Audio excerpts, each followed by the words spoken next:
누가복음 2장 7절부터 14절까지입니다.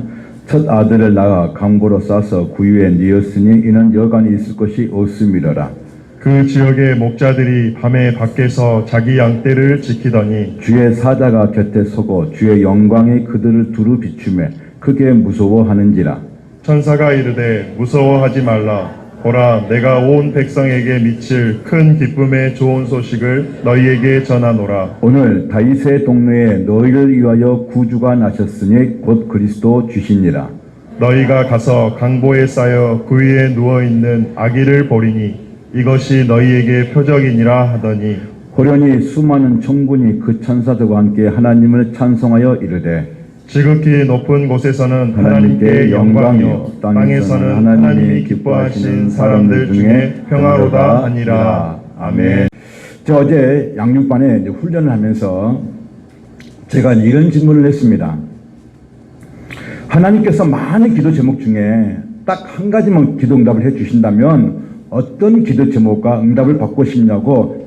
많은 기도 제목에 딱 한 가지다. 딱 한 가지. 그걸 제가 질문을 했습니다.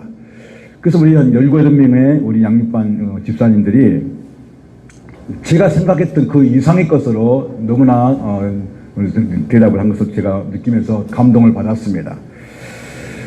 뭐 좋은 집, 뭐 좋은 차, 그것이 아니었습니다. 자신의 남편이, 자신의 아내가 세문교회에 같이 나와서 예배를 드렸으면 좋겠다고, 같이 신앙생활을 했으면 좋겠다고 이구동성으로 다 말을 했다는 것입니다. 그러면서 눈물을 흘리더라고요. 여러분, 저는 이 얘기를 듣고 난 다음에 하나님께서 이렇게 순수하고 진실한 우리 집사님들의 기도를 내년 2025년 성탄 예배 때는 다 나와서 예배 드릴 줄로 믿습니다. 아멘. 본문은 2000년 전 아기 예수님께서 베들레헴 말구유에 탄생하시는 장면을 보여주고 있습니다. 당시 로마의 황제는 2장 1절에 보시면 소개한 것처럼 가이사 아구스토입니다. 가이사 아구스토는 로마 시대 최초의 황제로서 로마를 통치했습니다. 그는 주전 27년부터 주 14년까지 통치를 했습니다. 그리고 로마 내 복잡한 상황 가운데 내란을 증식시키면서 그리고 종식시키는 위대한 사람이었습니다. 가이사 아구스토는 로마의 속국에 있는 사람들부터 더 많은 세금을 걷기 위해서 내린 결정이 뭐냐면 천하에 흩어져 있는 많은 유대인들을 뭐냐면 각자의 고향으로 가서 호적을 등록하라고 명령을 내립니다.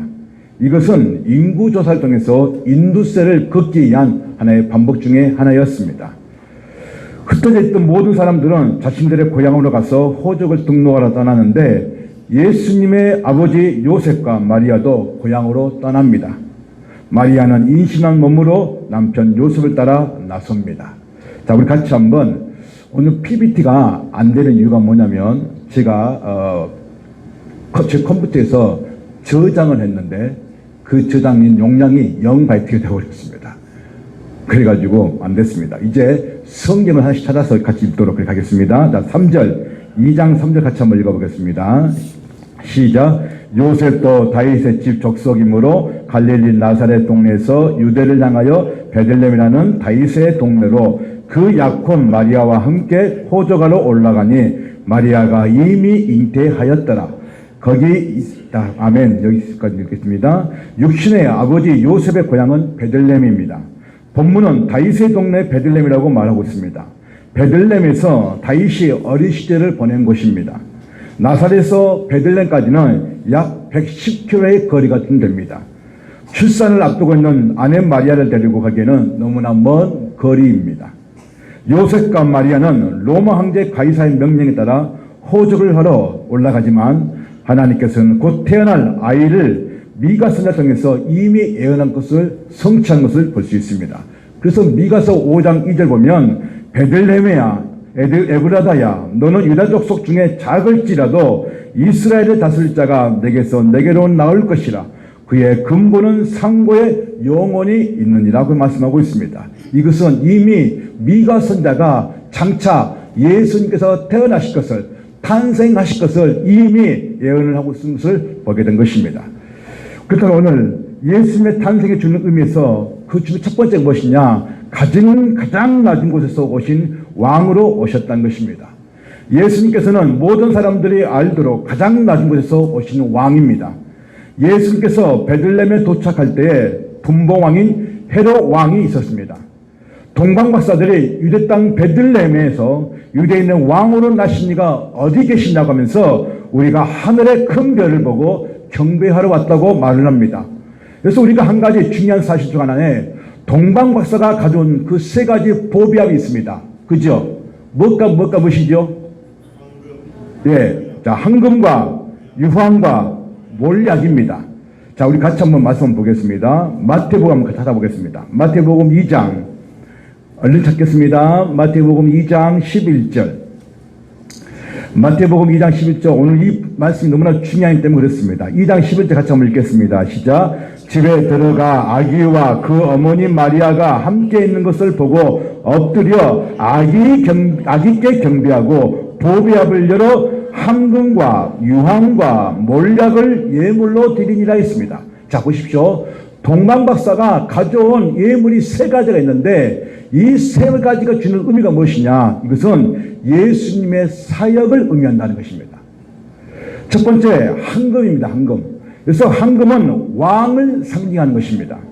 고대 세계에서 왕들에게 드리는 예물 중 가장 그 첫 번째가 뭐냐면 황금이었습니다. 그래서 황금을 드렸다는 것은 예수님께서 메시아로서 하나님 나라의 왕으로 유대인의 왕으로 오셨음을 알리는 것이었습니다. 두 번째, 유황입니다. 유황은 무엇을 상징하느냐? 제사장직을 상징하는 것입니다. 제사장들이 성소에 들어갈 때 하나님께 드리는 향으로 사용되었습니다. 그게 뭐냐면 바로 유황입니다. 그래서 이 유황에는 예배와 기도를 의미하는 상징하는 그 내용이 들어있다는 것입니다. 세 번째, 몰약입니다. 이 몰약은 선지자적 의미가 들어있습니다. 몰약은 고난과 죽음을 상징합니다. 세상의 죄를 속하기에 화목제물로서 예수님께서는 죽으심으로 우리의 죄를 속하시고 구속사역을 이루실 것을 말씀하셨습니다. 그래서 요한복음 19장 39절에 예수님의 그 장례를 준비하실 때에 가지고 갔던 그 향유 중에 보합 중에 하나 뭔지 아십니까? 몰약입니다. 그러니까 이 몰약은 무엇이냐면 죽은 시체를 바를 때 그 몰약을 써서 했던 것입니다. 이 보배압의 세 가지 예물을 의미하는 것처럼 아기 예수님을 왕으로, 선지자로, 대제사장으로, 이스라엘 왕으로 인류를 구원하실 만왕의 왕으로 인식을 하면서 이 예물을 가지고 왔다는 것입니다. 그러므로 이 동방박사는 그냥 의미 없이 온 것이 아니라 장차 이 아기 예수님이 인류의 왕, 만왕의 왕, 이스라엘 왕으로, 유대인의 왕으로 오셨음을, 그리고 하나님 나라의 왕으로 오셨음을 알리기 위해서 이 보배압의 세 가지 예물을 가지고 왔다는 것입니다. 오늘 우리는 아기 예수님을 어떤 분으로 알고 예배를 드리십니까? 우리가 반드시 알아야 할 것은 동방박사 세 사람이 아기 예수님을 왕으로 인식한 것처럼 우리 역시 예수님은 만왕의 왕이시고 위엄과 권세와 능력을 가진 하나님이심을 인정해야 한다는 것입니다. 그리고 인정할 뿐만 아니라 우리 머릿속으로 인식하라는 것입니다. 그래서 고린도후서 4장 7절에 이 말씀이 있습니다. 이 보배의 질그릇을 우리가 가졌으니 이는 힘이 큰 능력이 하나님께 있고 우리에게 있지 아니함을 알게 하려 함이라 했습니다. 자, 다시 한번 보세요. 이 보배의 질그릇이 누구냐면 예수 그리스도입니다. 우리가 예수 그리스도를 가지고 있단 말이에요. 그런데 이는 힘이 큰 능력이 나에게 있습니까? 하나님께 있다고 말씀하고 있습니까? 누구라고요? 하나님께 능력이 있다는 것입니다. 그런데 그렇게 나오죠. 우리에게는 능력이 있다 없다? 없다고 뭐냐면 사도 바울은 고백을 하고 있다는 것입니다. 내 능력 밖에 있기 때문에 우리는 예수님을 의지할 수밖에 없다는 것입니다. 동방박사들이 유대인의 왕이 어디 계시냐는 이 말을 헤롯 왕이 듣고는 화가 났습니다. 자신이 이곳에 분봉왕으로 통치하는데 유대 땅에 또 왕이 나셨다고 하니 얼마나 화가 나겠습니까? 유대 땅에 왕이 두 사람이 있을 수는 없는 것입니다. 그래서 헤롯은 유대인의 왕이라고 불리는 아기 예수님을 죽이고자 박사들을 불러서 별이 난 때를 뭐냐면 묻습니다. 그러면서 혹 베들레헴에 가거든 이 아기에 대해서 자세히 알아보고 나에게 알려달라고 말을 합니다. 자신도 아기 예수님을 축하하겠다고 말을 합니다. 그러나 실상 이 헤롯 분봉왕은 아기 예수님을 죽이려고 하는 의도가 들어있다는 것입니다. 먼 곳에서 온 요셉과 만삭인 마리아는 조심조심해서 이 베들레헴에 있는 여관을 찾았지만 그러나 머물 것이 없었습니다. 그래서 누가복음 2장 7절에 첫 아들을 낳아 강보로 싸서 구유에 내었으니 이는 여관에 있을 것이 없음이로다 이렇게 말씀하고 있습니다. 그는 가축을 키우는 마구간을 선택할 수밖에 없었습니다. 너무나 최악의 상황입니다. 당시의 마구간은 종종 바위로 된 벽을 깎아 만든 동굴로서 그 안에는 짐승의 여물통이 있었습니다. 마리아는 너무나 초라한 마구간에서 유대인의 왕으로 불리시고 위대하신 하나님의 아들이신 분 아기 예수님의 탄생을 천사들과 그리고 요셉과 함께 그 아기 예수님의 탄생을 맞이하게 됩니다. 본문은 이들이 곧 첫 아들을 낳아 강보로 싸서 구유에 누였다고 분명히 성경은 기록하고 있습니다. 지금 이 세상을 구원하실 성자 하나님께서 가장 낮은 자의 모습으로 가장 낮은 곳으로 예수님이 오심을 우리에게 보여주고 있습니다. 이 세상을 구원할 구세주는 로마에 있는 황제의 호황찬란한 국에서 태어나지 않고 동물의 배설물이 냄새나는 마구간에서 태어나셨다는 것입니다. 성경은 우리에게 어떤 모습으로 이 말씀을 비춰주고 있습니까? 세상과 전혀 다른 모습으로 방법으로 우리에게 보여주고 있습니다. 세상의 기준은 주로 관심이 이 땅에서 바라는 높은 자리, 성공, 명예, 많이 가지는 점을 힘의 권력 등 외적인 모습에 중점을 많이 둡니다. 솔직히 이것은 신자나 불신자나 다 똑같은 마음을 갖고 있습니다. 그리고 이것들이 우리의 삶에 너무나 많은 영향력을 미치고 있다는 것입니다. 그래서 사회에서나 이 사회에 하고 있는 모든 경쟁과 비교를 부추김으로써 내가 상대방을 눌러야 자신이 올라가는 말을 하면서 치열한 싸움을 이 사회가 하고 있다는 것입니다. 우리는 삶 속에서 세상의 기준에 따라 자기의 결발과 성취로 열심히 노력하여 자신의 재능과 능력을 개발할 수 있습니다. 이는 하나님께서 주신 자기 안에 갖고 있는 그 달란트대로 그 잠재력과 그 기능으로 그를 발휘할 수 있습니다. 신자는 책임감 있는 삶을 가지고 자신의 일터나 가정에서 그리고 사회에서 맡은 역할을 충실히 수행하며 세상에서 선한 영향력을 끼치는 것이 너무나 중요합니다. 여기서 우리는 삶에서 세상의 기준이 완전히 배제될 수는 없으나 인본적인 원리로 세상은 더럽고 신자는 깨끗하다는 논리로 바라보는 것이 아니라 세상은 어둡지만 그런 가운데서도 신자는 거룩함을 유지하는데 균형 잡힌 접근으로 신앙의 가치와 믿음의 가치와 전체성을 예수 그리스도를 믿는 신자로서의 진실과 정직이 무기가 되어서 그걸 균형을 이루어야 한다는 것입니다. 성경은 우리에게 세상의 가치의 위험성에 대해서 계속적으로 우리에게 말씀하고 있습니다. 세상의 기준만을 따르다 보면 끝없는 비교와 만족하지 못한 삶을 이어질 것이라고 성경은 말씀하고 있습니다. 이런 불안과 공허를 가져옴을 성경은 우리에게 경고를 하고 있습니다. 갈라디아서 5장 24절에 이렇게 말씀하고 있습니다.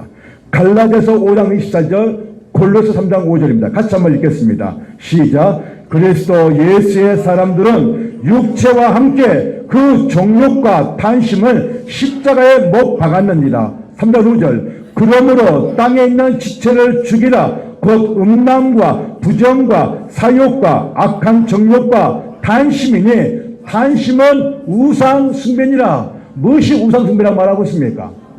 탐심이 우상 숭배라고 합니다. 그런데 그 탐심을 갈라서 5장 24절에 십자가에 뭐라 했습니까? 뭐 박아야 된다는 거예요. 그런데 이 탐심은 누구한테 있느냐? 저와 여러분이 있다는 것입니다. 그러니까 신자는 세상 이 어두운 세상에 반드시 밝은 빛으로 드러나야 되는데 빛으로 오신 예수님을 말미암아 우리가 하나님의 자녀로서 빛과 썩음을 감당하기 위해서는 가장 먼저 우리가 십자가에서 해결할 것이 뭐냐면 정욕과 탄심을 십자가에 못 박아야 한다고 분명히 말씀하고 있다는 것입니다. 왜냐? 이 탄심은 하나님보다 더 위에 두고 있는 우상 숭배이기 때문에 그렇다고 말씀하고 있습니다. 하나님은 신자가 이 땅에서 살아갈 때 삶의 기준에 대해서 분명히 말씀합니다. 하나님이 우리에게 요구하시는 기준이 무엇이겠습니까? 그것은 겸손, 사랑, 섬김, 순종, 영원한 가치에 중점을 두라는 것입니다. 세상의 성공과는 다른 차원의 목적과 반향을 성경은 제시하고 있습니다. 예수님이 친히 겸손의 모습으로 오셨습니다. 하늘의 왕이신 분이 인간의 가장 낮고 낮은 냄새나는 마구간에서 태어나셨던 것입니다. 예수님은 십자가의 그 사랑을 우리에게 친히 보여주셨고 섬김을 통한 십자가의 구원을 완성하셨습니다. 자꾸 내 안에 높임을 받고 싶고 인정받고 싶고 자기 의를 드리려고 할 때가 우리는 얼마나 많습니까? 그럴 때마다 우리가 잊지 말할 것은 예수님이 가장 낮은 자의 모습으로 오셨다는 것을, 겸손의 왕으로 오셨다는 것을 우리는 늘 생각해야 한다는 것입니다. 여러분, 우리 주변에 그리고 우리 가까운 우리 성도들 가운데 연약한 자들이 너무나 많습니다. 하나님의 기준에 우리가 다 못 미친다고 할지라도 샘물교회 공동체 안에 있는 우리가 예수 그리스도의 성품을 닮아 사랑으로 섬기며 인정해주고 세워주고 협력해주는 아름다운 공동체가 되기를 주님으로 축원드립니다. 저는 믿습니다. 그렇게 될 줄로 믿습니다. 두 번째, 예수님의 탄생이 주는 의미가 무엇이냐? 소외된 자에게 먼저 전해진 기쁨의 소식이신 예수님이 탄생하셨다는 것입니다. 베들레헴에 사는 사람들은 아기 예수님의 탄생을 알지 못한 채 아무도 반기지 않지만 그러나 하늘에서는 천군 천사가 예수님의 탄생을 축하합니다. 세상의 진정한 구원자신 예수님이 베들레헴에 태어나셨지만 이 땅의 백성들은 잠잠합니다. 그러나 하늘에서는 천사들이 왕의 탄생을 축하합니다. 2장 8절, 9절, 10절, 11절 같이 한번 읽겠습니다. 시작. 그 지역의 목자들이 밤에 자기 양떼를 지키더니 주의 사자가 곁에 서고 주의 영광이 그들을 두루 비추매 크게 무서워하는지라. 천사가 이르되 무서워하지 말라. 보라, 내가 온 백성에게 미칠 큰 기쁨의 좋은 소식을 너희에게 전하노라. 오늘 다윗의 동네에 너희를 위하여 구주가 나셨으니 곧 그리스도 주시니라. 아멘. 천사들이 그 밤에 양떼를 지키기에 밤을 지새우고 있는 목자들에게 나타나서 그들에게 구주의 탄생의 소식을 알립니다. 천사는 큰 기쁨의 소식을 전한다고 분명히 말하고 있습니다. 10절에 온 백성에게 미칠 큰 기쁨의 좋은 소식을 너에게 전한다고 분명히 말씀합니다. 큰 기쁨의 좋은 소식이 무엇입니까? 헬라어로 유앙겔리온, 복음입니다. 근데 여러분, 그거 아십니까?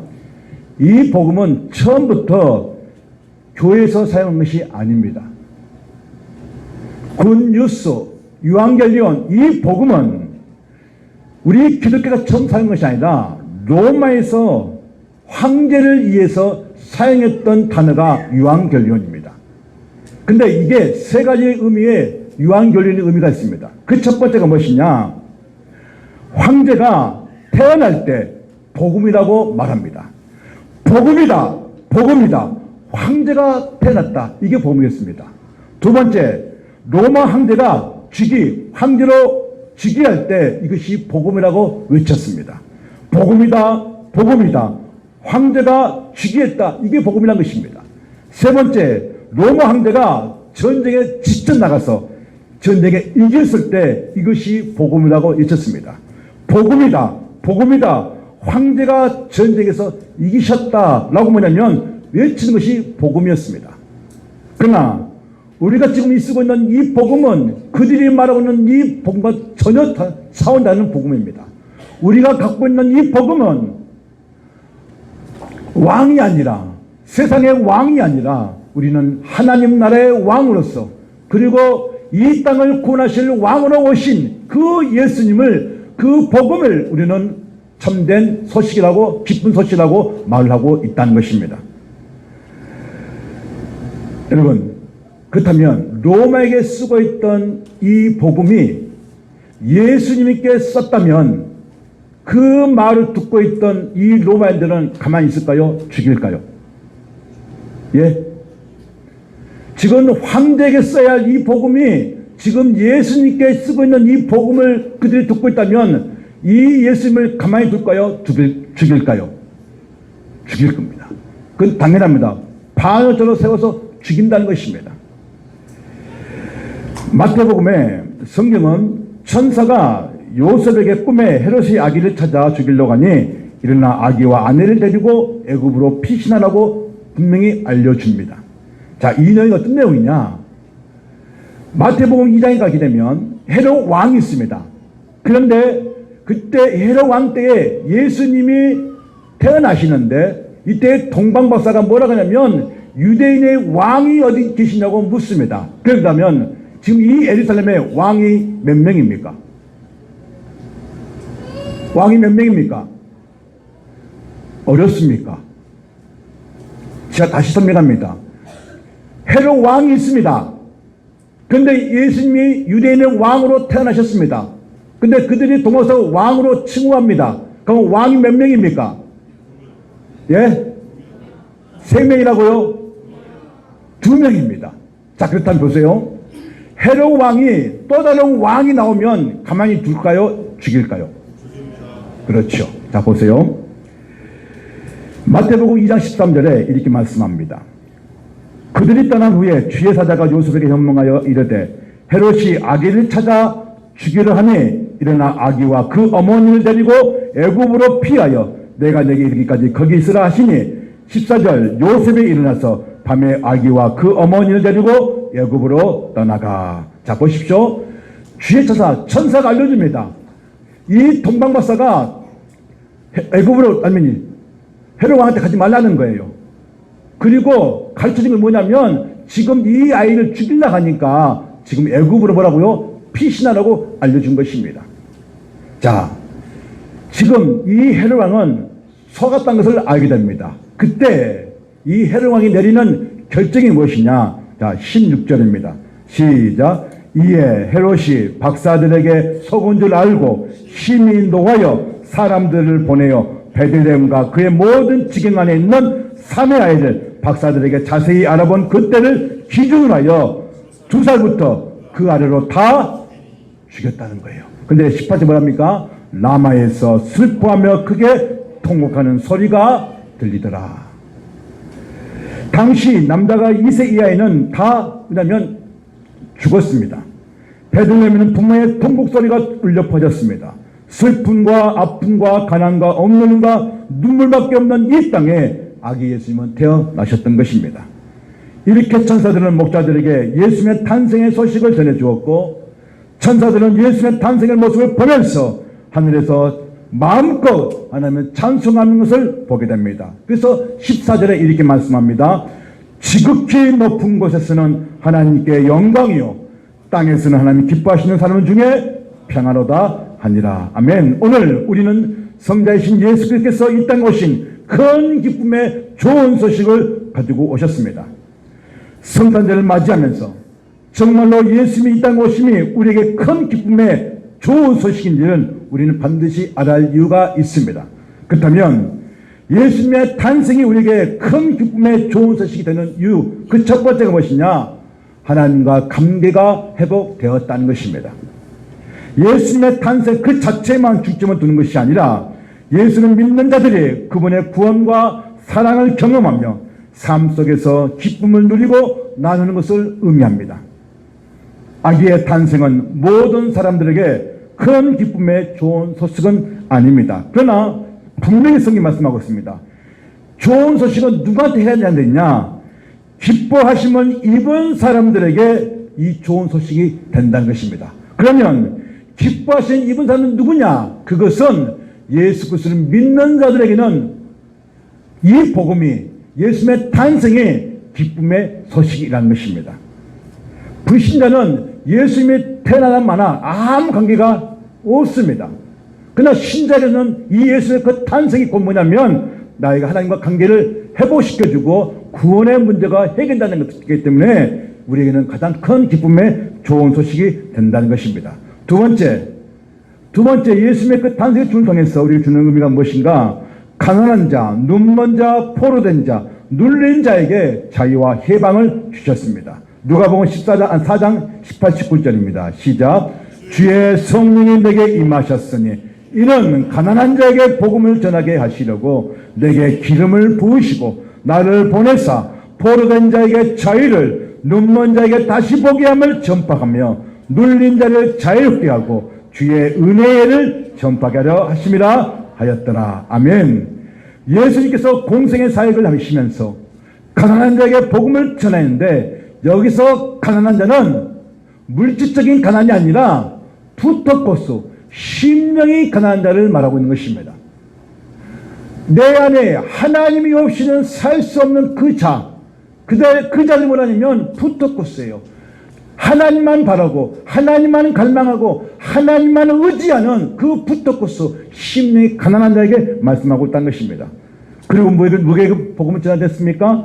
포로된 자에게, 그리고 눈먼 자에게, 그리고 눌린 자에게 자유롭게 하는 주의 은혜를 선포하게 하시기 위해서 오셨다는 것입니다. 여러분, 우리의 삶을 파괴하고 무너뜨리는 마귀와 귀신을 두려워하지 마십시오. 잊지 마십시오.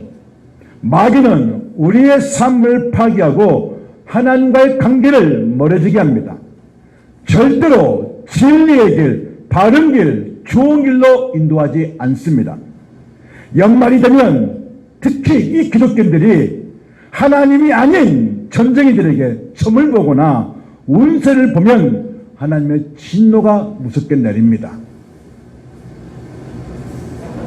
성경은 우리에게 예수님께서 마귀와 귀신을 멸하셨다고 분명히 말씀하십니다. 예수님은 승리하셨습니다. 이 승리는 예수 믿는 우리에게 그대로 성취되고 이루어졌습니다.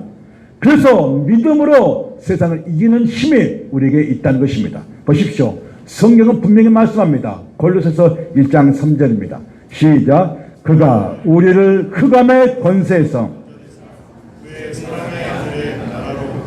2장 15절 통치자들과 권세들을 무력하여 드러내어 구경거리를 삼으시고 십자가로 그들을 이기셨느니라. 1장 13절에 우리가 흑암의 권세에 있었을 때에 그 예수님이 우리를 건져내셨다는 거예요. 그런데 예수님이 마귀의 모든 것을 멸하셨기 때문에, 십자가에 승리하셨기 때문에 우리도 그 십자가에 승리하신 예수를 믿는 사람으로서 우리는 마귀를 두려워하거나 그리고 귀신을 두려워하는 존재가 아니라는 것입니다. 우리에게는 능력이 있습니다. 어떤 능력이냐? 복음의 능력이에요. 십자가의 도가 멸망한 자들은 미련하지만 구원을 받는 우리에게는 하나님의 능력이라고 분명히 말씀하고 있습니다. 그래서 하늘과 땅과 땅 안에 있는 모든 자들은 예수의 이름 앞에 모두 무릎을 꿇었습니다. 믿으십시오. 예수를 선포하십시오. 이 연말 되면 여러분, 계속 여러분을 유혹할 것입니다. 탐욕으로, 정욕으로 유혹할 것입니다. 그러나 잊지 마십시오. 우리는 이미 승리했습니다. 선포하십시오. 하나님의 나라는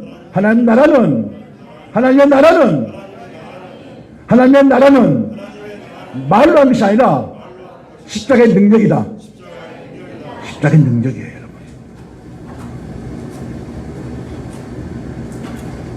여러분. 예수를 믿음으로써 구원을 얻는 것은 누구에나 다 열려 있습니다. 그러나 하나님의 기쁜 소식은 누구에나 주어진 것은 아닙니다. 오직 예수를 영접한 사람들만 주어진 것입니다. 마지막 세 번째, 구원의 문제가 해결되었습니다.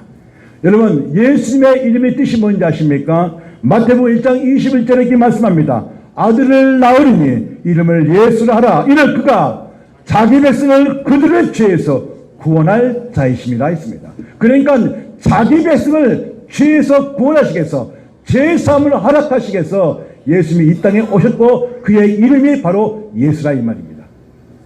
근데 예수님은 구원자로 오셨는데 모든 사람이 다 구원받는 것은 아닙니다. 이 값진 구원은 오직 예수 그리스도를 믿는 사람만이 받을 수 있다는 것입니다. 그리고 그 사람만이 천국문에 이를 수 있게 되는 것입니다. 그러므로 요한복음 3장 16절, 17절에 이렇게 말씀하고 있습니다. 같이 읽겠습니다. 시작. 하나님이 세상을 이처럼 사랑하사 독생자를 주셨으니 이는 그를 믿는 자마다 멸망하지 않고 영생을 얻게 하려 하심이라. 하나님이 그 아들을 세상에 보내신 것은 세상을 심판하려 하심이 아니요 그로 말미암아 세상의 구원을 받게 하려 하심이라. 아멘. 예수를 믿는 순간 우리는 구원의 문이 열렸고 영생을 얻게 되었습니다. 하나님께서 독생자 예수를 세상에 보내신 것은 심판의 목적이 아니라 한 영혼을 구원하시기 위한 하나님의 마음을 뜻을 전하기 위해서 예수께서 오셨다는 것입니다. 예수님은 왕이시고 세상을 구원하시는 분임을 믿으시길 바랍니다. 우리는 아기 예수님의 성탄절에 교회의 성도로서 사랑을 실천하고 기쁜 소식인 이 복음을 전해주는 메리 크리스마스가 되시길 주님으로 축원드립니다.